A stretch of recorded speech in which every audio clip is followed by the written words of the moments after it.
وقف ترمیمی بل 2024 کا تجزیہ دوسرا حصہ۔ آزادی کے بعد وقف ایکٹ 1954 پاس ہوا تو اس کا مقصد اوقاف کا بہتر انتظام اور اس کی بہتر نگہبانی تھا۔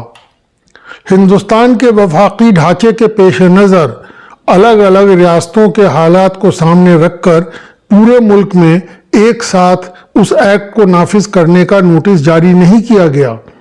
یہ وہ زمانہ تھا جب ریاستوں کے حقوق کی پاسداری کی جاتی تھی، چنانچہ کئی ریاست میں ان کے ریاستی قوانین جاری رہے۔ رفتہ رفتہ ان میں سے بعض ریاستوں نے وقف ایکٹ 1954 کو اپنا لیا۔ وقف ایکٹ 1954 ایک جامع ایکٹ تھا، پھر بھی عمل میں بعض رکاوٹیں محسوس ہوئیں تو ان کا باقاعدہ جائزہ لیا گیا۔ پھر ان رکاوٹوں کو دور کرنے کے لیے ٹھوس بنیاد پر 1959، 1964 اور 1969 میں 3 بار ترمیمات کی گئیں۔ یہ کوئی کاتا اور لے دوڑی کا عمل نہیں تھا۔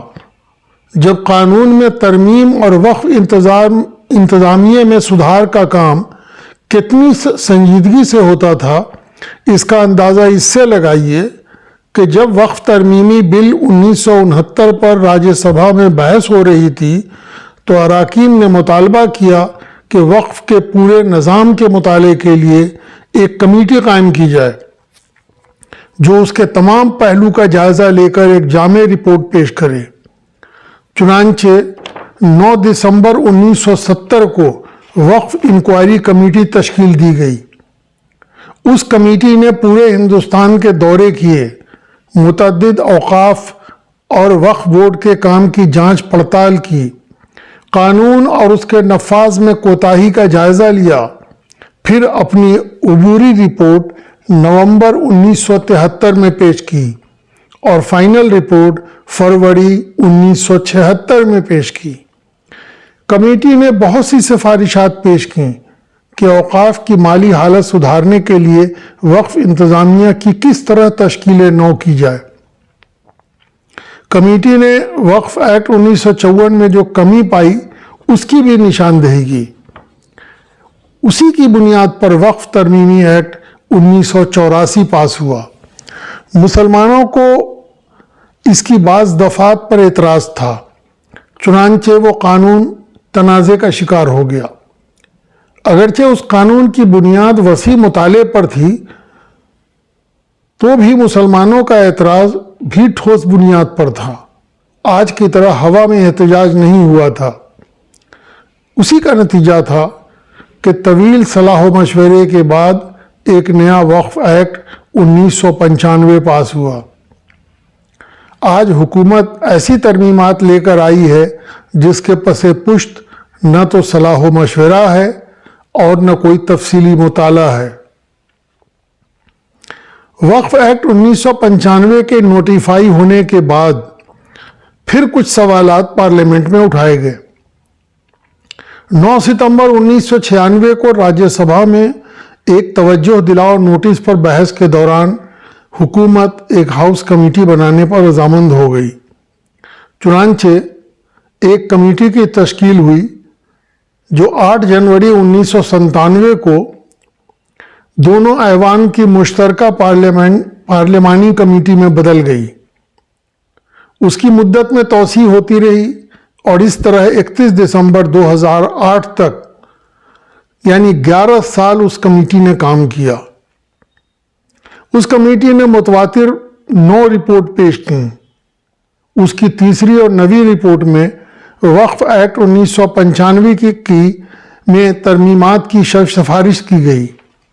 اسی بنیاد پر وقف ترمیمی ایکٹ 2013 پاس ہوا۔ وہ ترمیمی ایکٹ کسی خلا میں وجود نہیں آیا تھا، جس طرح اس بار بغیر مطالعے اور جائزے کے ترمیمی بل پیش کر دیا گیا ہے، اور خبر گرم ہے کہ مشترکہ پارلیمانی کمیٹی نے 6 ماہ میں 500 صفحات کی رپورٹ بھی تیار کر لی ہے۔ اس سے یہ شبہ ہونا لازمی ہے کہ کمیٹی نے وقف قانون کے نفاذ میں حکومت کی کوتاہی سے پیدا ہونے والی خرابی کا جائزہ نہیں لیا ہے، ورنہ یہ کام اتنی جلدی ہونے والا نہیں ہے۔ مشترکہ پارلیمانی کمیٹی نے ریاستی وقف بورڈ کے جائزے میں یہ پایا تھا کہ ان میں صلاحیت کی کمی ہے اور یہ اس کی وجہ ان کی مالی تنگی ہے، چنانچہ وہ مناسب انفراسٹرکچر اور باصلاحیت کارکنان سے محروم ہیں۔ یہ محرومی جائیداد کی حفاظت، مقدمات و نیز جائیداد کی ترقی کے ذریعے اوقاف کی آمدنی بڑھانے میں رکاوٹ ہے۔ حکومت سے ان کو ہر سال مالی مدد نہیں ملتی ہے، جس ریاست میں ملتی ہے وہ باقاعدہ سالانہ، یکساں اور ان کی ضرورت کے مطابق نہیں ہے۔ چنانچہ وقف بورڈ کی صلاحیت میں اضافہ یعنی کیپیسٹی بلڈنگ کے لیے پارلیمانی کمیٹی نے نویں رپورٹ میں سفارش کی تھی کہ مرکزی حکومت کے ذریعے وقف بورڈ کی مالی مدد کی جائے تاکہ ان کے کام کرنے کی صلاحیت میں اضافہ ہو۔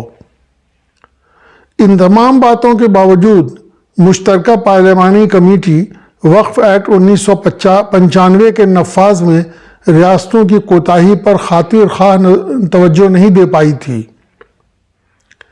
اسی طرح کیپیسٹی بلڈنگ میں کمی کی ایک بڑی وجہ اسٹاف کی کمی ہے۔ اکثر ریاستی حکومت سبکدوش ہونے والے ملازمین کی جگہ پر کرنے کی اجازت دینے میں پس و پیش سے کام لیتی ہے۔ اگر اکاؤنٹ کا کوئی آدمی سبکدوش ہو گیا یا وقف انسپکٹر کی جگہ خالی ہے تو کام پر اس کا اثر پڑنا لازمی ہے۔ مشترکہ پارلیمانی کمیٹی کا دھیان محض چیف ایگزیکٹو آفیسر کی خالی جگہوں تک گیا تھا۔ ملی رہنماؤں کا تو ذکر ہی کیا، ان کے نزدیک مسلمان خود ہی تمام خرابیوں کے ذمہ دار ہیں۔ پرانی کہاوت ہے، نملا کی جوڑو سب کی بھاوج۔ وقف ترمیمی بل 2024 کے تجزیے سے یہ بات واضح ہو جاتی ہے کہ یہ جلد بازی میں پیش کیا گیا بل ہے، اس لیے ترمیمات کا سیکشن وار خاطر خواہ جواز پیش کرنے میں ناکام ہے۔ اس بل کے statement of objects and reasons میں محض یہ کہا گیا ہے کہ 2013 کی ترمیمات کے باوجود مشاہدہ ہے کہ وقف بورڈ کے اختیارات، رجسٹریشن اور اوقافی جائیدادوں کے سروے، تجاوزات کو ہٹانے سے متعلق معاملات اور خود وقف کی تعریف کے تعین کے لیے اس میں مزید بہتری لانے کی ضرورت ہے۔ یہ کہا گیا مگر اس میں یہ نہیں بتایا گیا کہ اس مشاہدے کی بنیاد کس سروے یا فیلڈ اسٹڈی پر ہے۔ اس بل میں اس خرابی کی اصل وجہ یعنی وقف ایکٹ 1995 کے نفاذ میں کوتاہی کا کوئی ذکر نہیں ہے۔ سیکشن وار ترمیم کا جواز پیش نہ کرنے کا نتیجہ یہ ہے کہ موجودہ بل میں بغیر کوئی معقول وجہ بتائے وقف ایکٹ 1995 کے سیکشن 3 میں سیکشن 3B کا اضافہ کرنے کی تجویز ہے، جس کے مطابق وقف ترمیمی ایکٹ 2024 کے نفاذ سے قبل جو اوقاف اس ایکٹ کے تحت رجسٹر کیے گئے ہیں ان کو وقف اور وقف کی جائیدادوں کی تفصیلات وقف کے لیے مختص سرکاری پورٹل اور اس کے ڈاٹا بیس پر اس ایکٹ کے نافذ ہونے کے 6 ماہ کے اندر درج کرنا ہوگا۔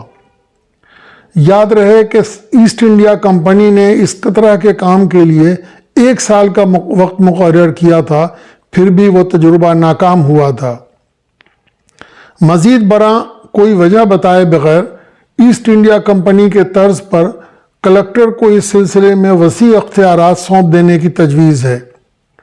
یہ تاریخی طور پر ایک ناکام تجربہ ہے۔ پھر اس بل میں اس کا مقصد پورے نظام اوقاف پر سرکاری گرفت مستحکم کرنے کے سوا اور کیا ہو سکتا ہے؟ یہاں اس بل کے پس منظر پر بھی گفتگو کرنا ضروری ہے تاکہ اس کے صحیح سیاق و سباق کو سمجھا جا سکے۔ یہ سب 2015 میں شروع ہوا جب پنجاب، ہریانہ اور دہلی میں عرصہ دراز سے معمولی کرائے پر براجمان کرایہ داروں نے کرائے میں سالانہ اضافہ کرنے سے انکار کر دیا۔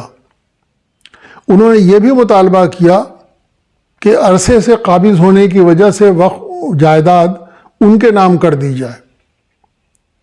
وقف ایکٹ 1995 میں اوقاف کو تحدید مدت کے قانون یعنی لمیٹیشن ایکٹ 1960 سے دائمی چھوٹ ملی ہوئی ہے، جس کی روح سے پرانے قبضے کو ختم کرانے کی گنجائش ہے۔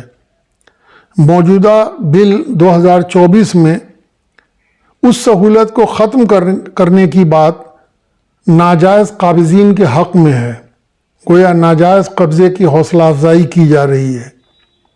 ایک بات یہ بھی ہے کہ اوقاف کی زمین پر سب سے زیادہ قبضہ خود حکومت اور اس کے اداروں کا ہے۔ پھر پنجاب، ہریانہ، ہماچل کی ہزاروں جائیدادیں ہیں اور خود دہلی کی متعدد جائیدادیں ہیں جو تقسیم ملک کے وقت آبادی کے انخلاء کے سبب ناجائز قبضے میں چلی گئیں۔ ان میں کاشت کی ہزاروں ایکڑ زمینوں، مکانات اور دکانوں کے علاوہ مساجد، مقبرے، درگاہیں، قبرستان بھی ہیں۔ اوقافی جائیدادوں پر تحدید مدت کا قانون یعنی لمیٹیشن ایکٹ 1960 پھر سے لاگو کرنے کی تجویز ہے۔ اس کا مطلب یہ ہوگا کہ اب ناجائز قابضین کے خلاف اتنے دنوں کے بعد قانونی کارروائی نہیں کی جا سکتی ہے۔ یہ کس کے مفاد میں کیا جا رہا ہے؟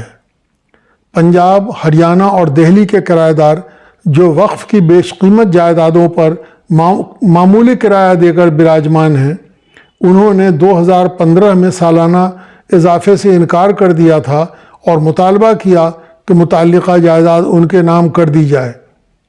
تب وہ اپنے مطالبات کے ساتھ مرکزی حکومت کے پاس گئے، چنانچہ مرکزی حکومت نے 2 مرتبہ لیز رول کو بدل دیا، لیکن بات وہاں نہیں رکی۔ متولیوں کے خلاف ایک افواہی مہم شروع کی گئی کہ سارے متولی چور ہیں اور وقف بورڈ بے ایمانی کا گڑھ ہے۔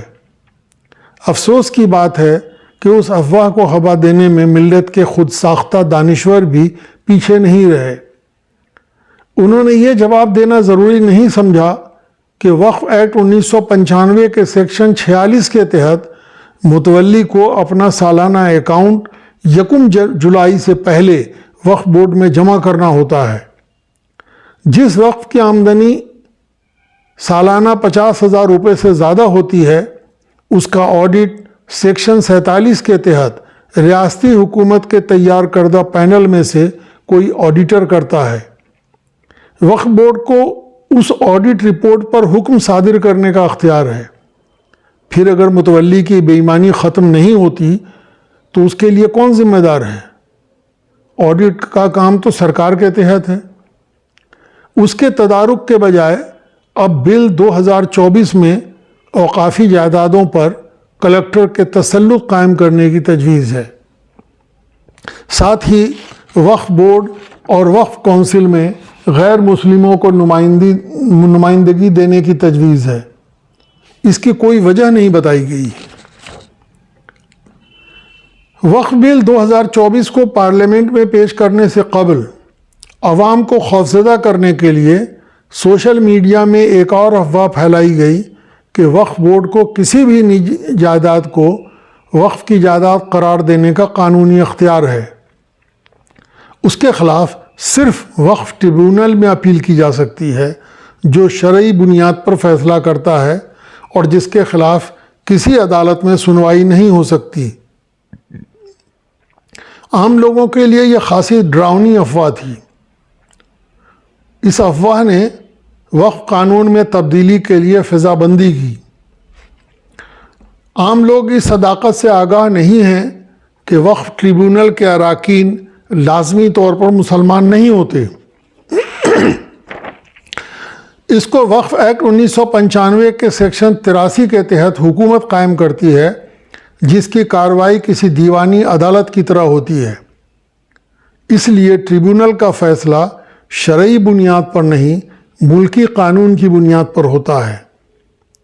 وقف ایکٹ کی دفعہ 83(9) میں یہ کہا گیا ہے کہ ہائی کورٹ از خود وقف بورڈ یا کسی فرد کی درخواست پر متعلقہ کاغذات منگوا کر ان کی جانچ کر سکتا ہے کہ ٹریبونل کا فیصلہ درست ہے یا نہیں۔ اس وضاحت کے لیے وقف ٹریبونل کے بارے میں قانون کا علم ہونا چاہیے۔ ملی رہنماؤں میں یہ واقفیت ذرا کم ہی ہے۔ یہ کم آگاہی بہت سے معاملات میں ہے۔ چنانچہ عالم یہ ہے کہ کسی محفل میں اگر کوئی ماہر امراض قلب یا ذیابیطس کا ماہر سائنسی طور پر علاج یا حفظان کی بات کر رہا ہو تو خاموشی سے سننے اور اس کے علم سے خاطر خواہ فائدہ اٹھانے کے بجائے کوئی شرعی مسئلہ چھیڑ دیا جاتا ہے۔ کوئی کھجور کے فوائد گنوانے لگتا ہے تو کوئی زیتون کے تیل پر بات شروع کر دیتا ہے، حالانکہ بیمار پڑتے ہی سب سے پہلے اس ڈاکٹر کے پاس بھاگتا ہے جس کے تعلیم کی بنیاد جدید علوم پر ہے۔ اس طرح ہر معاملے میں شریعت کے مسلسل ذکر نے ایک عام تاثر پیدا کیا ہے کہ یہ لوگ علاج، معالجے، قانون، اوقاف سب کا کام شریعت کی بنیاد پر کرتے ہیں۔ مسلمانوں کے تمام معاملات میں وقف ایک ایسا معاملہ ہے جس کا کوڈیفیکیشن کر کے جامع قانون کی شکل دی جا چکی ہے۔ مسلمانوں نے اس قانون کو قبول کیا کیونکہ وہ شریعت کے مطابق ہے۔ سینٹرل وقف کونسل نے آخری مرتبہ 1980 کی دہائی میں متروک قبرستان کے بارے میں 6 مدارس کی رائے مانگی تھی۔ آئندہ اگر ضرورت پڑے گی تو رائے مانگی جائے گی۔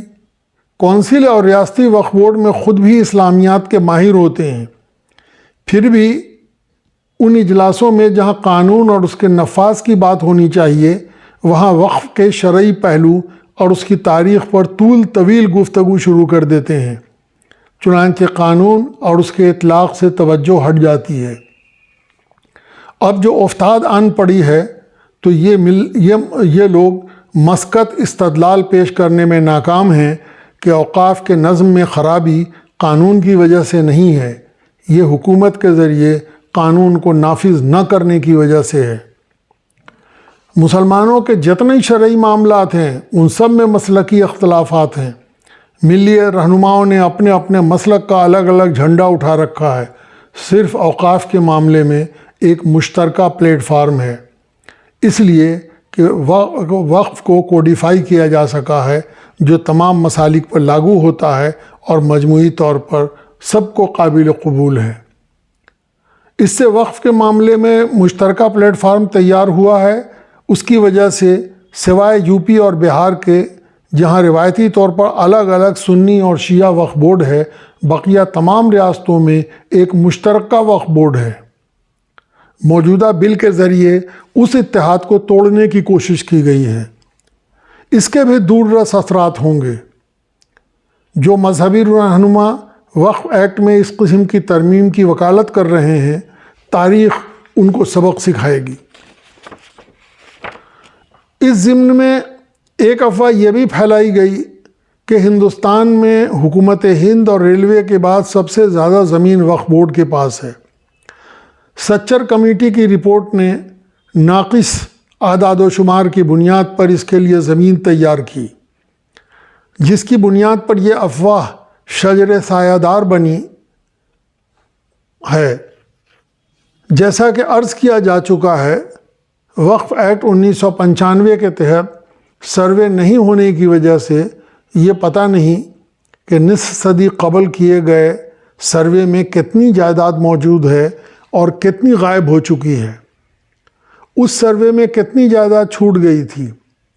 ہریانہ میں وقف سروے کا جو چھوٹا سا کام ہوا ہے اس میں کئی سو نئی جائیدادیں دریافت ہوئیں۔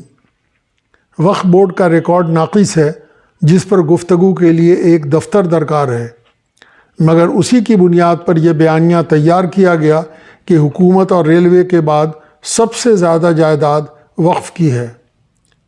مذکورہ افواہ میں لوگوں کو یہ باور کرایا جا رہا ہے کہ وقف کی اتنی جائیداد اس لیے ہے کہ وقف بورڈ جس جائیداد کو چاہے وقف قرار دے دیتا ہے۔ اس بات پر زور دینے کی ضرورت ہے کہ ہندوستان کے مندروں کے پاس اس سے کئی گنا زیادہ زمین ہے جو عوام نے اور حکمرانوں نے دان کیے ہیں، اور کیوں نہ ہو، اکیلے اڑیسہ کے جگناتھ مندر کے پاس مبینہ طور پر 60,000 ایکڑ سے زیادہ زمین ہے۔ وقف کی طرح ان کی زمینیں بھی ناجائز قبضے میں ہیں۔ اکیلے جگناتھ مندر کے 974 مقدمات مختلف عدالتوں میں زیر سماعت ہیں، مگر ان کے منتظمہ پر بے ایمانی کا الزام نہیں لگایا جاتا ہے۔ یہ کام صرف وقف کے معاملے میں ملی رہنما کرتے ہیں۔ صرف جنوب کی 3-4 ریاستوں میں مندر کی اراضیات پورے ہندوستان کی وقف جائیدادوں سے کئی گنا زیادہ ہے۔ اسی کے مطابق کئی گنا ناجائز قبضہ بھی ہے، اس کے مقدمات بھی ہیں۔